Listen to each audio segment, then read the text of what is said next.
The Paris Boat Show is one of the most important with regards to international sailboat shipyards, and that's why it is one of the shows, along with Düsseldorf, where the second series of novelties of the season are presented. What does this mean? We mean that the first shows of new items usually take place at Cannes and Genoa, which are held in September and October. Then those that are developed during the season are presented here in Paris or Düsseldorf.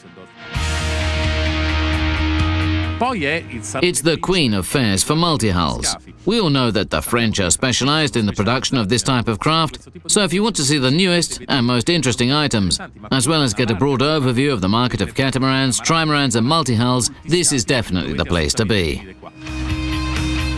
What we're now presenting is a rundown on the most interesting boats that we were able to visit here at the Paris Boat Show.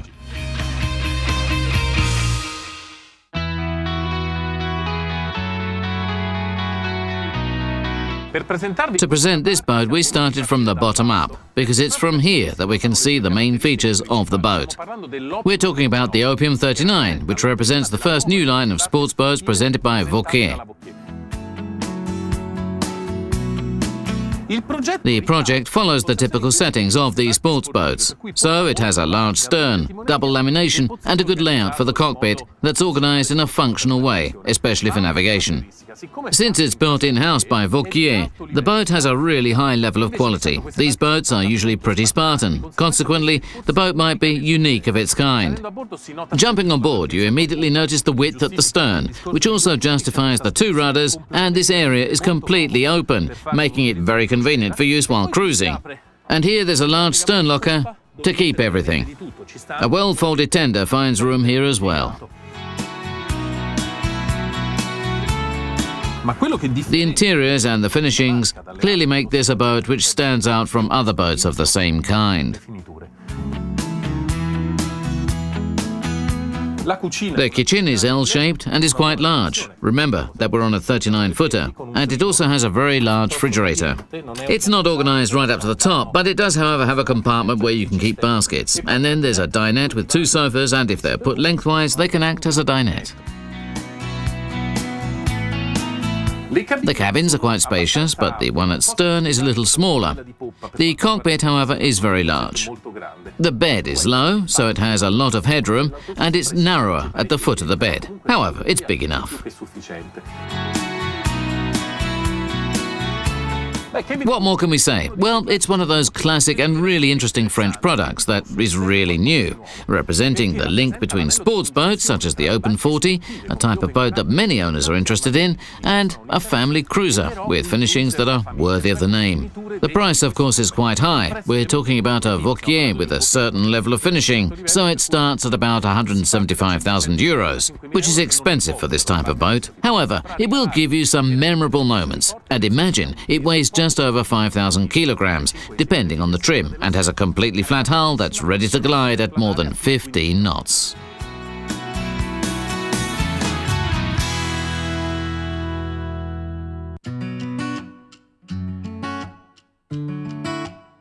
The Plasmor shipyard, based in Brittany in the north of France, produces a series of sailboats with unique shapes.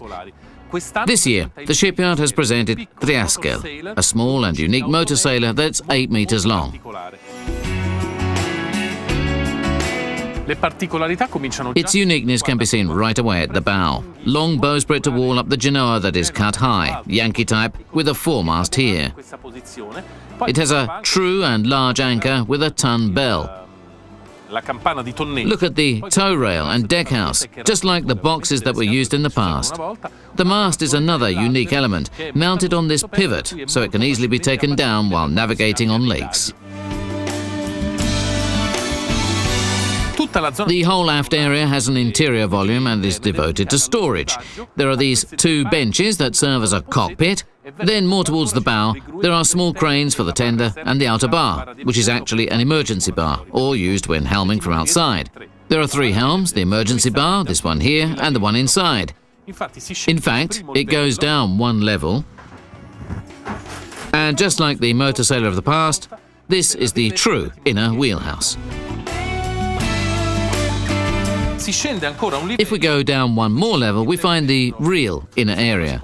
In this area, we have a guard's cabin, a navigation cabin, a dinette with table, a small bathroom in here, and then here at the bow we have the real cabin, the only closet area with 2 comfortable separate beds.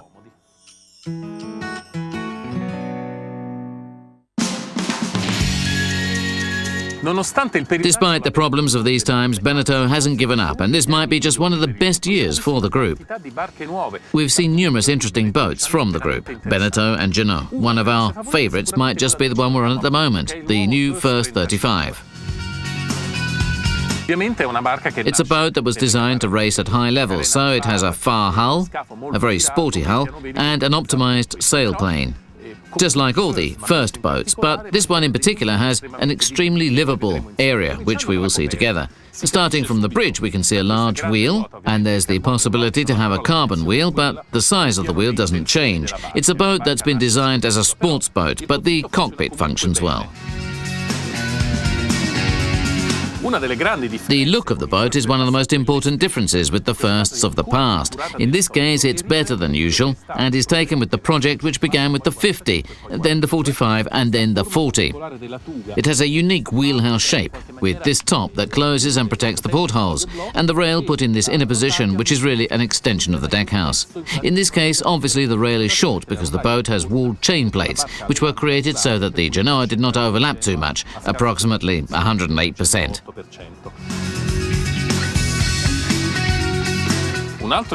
Another element that differentiates the new first from the past is the care taken in the interior design. Symmetry reigns, and the dinette is laid out with 2 sofas that can act as a guard's couchette, and the other 2 elements, the course plotting and the kitchen, which are of the same size. There are 2 cabins, uncommon on boats of this type. One of these cabins is at stern and the other is found at the bow, and there's a bathroom opposite the cabin at stern. The boat has a nice size and the structure of the deckhouse allows for large dimensions for the cabins that are uncommon for this type of boat. The cabins are airy and have comfortable beds. It also helps that there are 2 portholes on the wall of the bow that give extra brightness. Let's take a last look at the buoyancy of the first. The far hulls are a feast for the eyes as well as for navigation. It's an IRC optimised boat, so there isn't any straining, and it doesn't have limits on the realignment, which is provided by this beautiful T-shaped keel with a very long torpedo.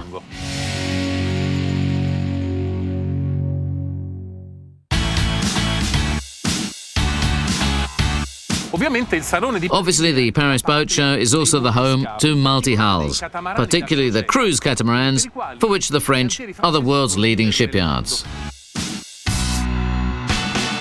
This boat replaces the Lavezzi, and it's clear in which direction the shipyard wanted to go. It has better living conditions than the one it substitutes, and this can be seen from the dinette, which is large and has a beautiful sofa that goes around the table, another seating area on the opposite end, and leaves the hall that brings to the hulls free, and it gives the possibility to manoeuvre the tender.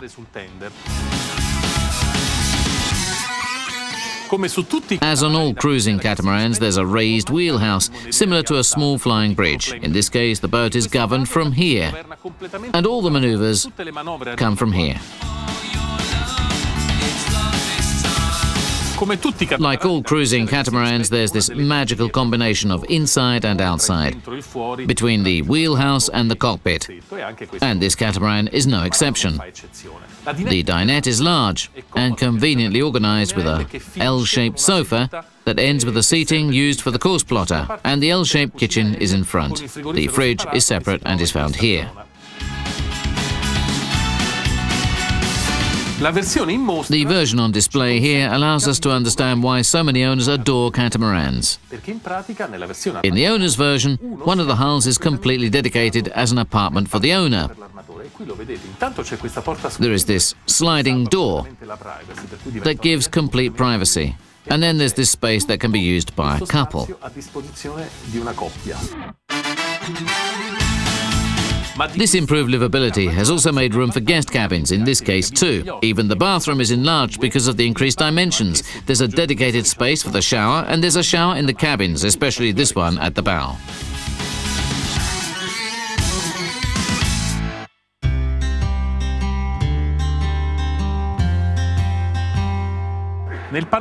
Cruising catamarans are starting to take a leading role in the Nauticue shipyards. This shipyard makes a range of boats ranging from 40 feet up to the new 54. The one we're on now is called the 442. These catamarans are a cross between top-of-the-range, so luxurious boats, and cruising catamarans, which are especially preferred by those who travel the world because they're full of little touches that make the boats extremely interesting. The cockpit is large, like all other catamarans, and it has two beautiful sofas, a U-shaped sofa on the starboard and another longer one on the left. Then there's this roof that collects rainwater. The purpose of the boat is also reflected in its interior. It's full of furnishings and parts for stowage and to keep equipment such as the double refrigerator. The areas intended for living have been studied in great detail, such as the coarse plotting or the kitchen, which is a huge U-shaped area. And then the U-shaped table is found in front of the dinette, which has a table which can be doubled or single for more room.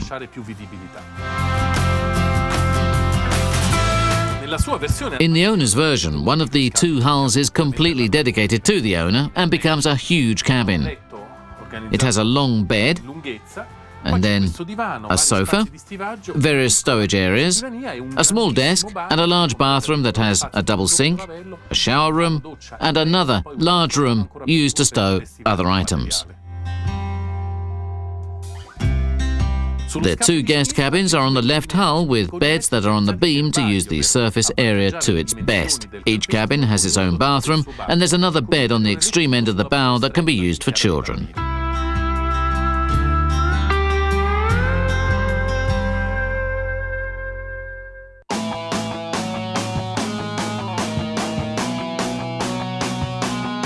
The Paris Boat Show is not only dedicated to big and demanding boats, there are also many unique small objects found here. Let's start here. It's called Avventura 20, and it's a small cruising catamaran. Not a sporty boat, it's used as a pleasure craft at a very attractive price, around 11,000 euros plus VAT. So, let's take a look. It's a real day cruiser, a fiberglass catamaran, so not a sports boat. It doesn't have trampolines, trapezes and acrobatics. It's a boat for cruising with the family. There are these two sofas that are really terraces, so you can grab hold of the helm and comfortably drive the boat. The central area is filled, so the cushions can be placed here if you want to sunbathe. The engine can be turned on from under here, and it's from here that the boat is driven, and then the stowage area is found in the hull. If we open this skylight, there's a large stowage space. Obviously, there are no cabins. The rest of the boat is dedicated to living. There's a trampoline at the bow from which the jib is used. It's a real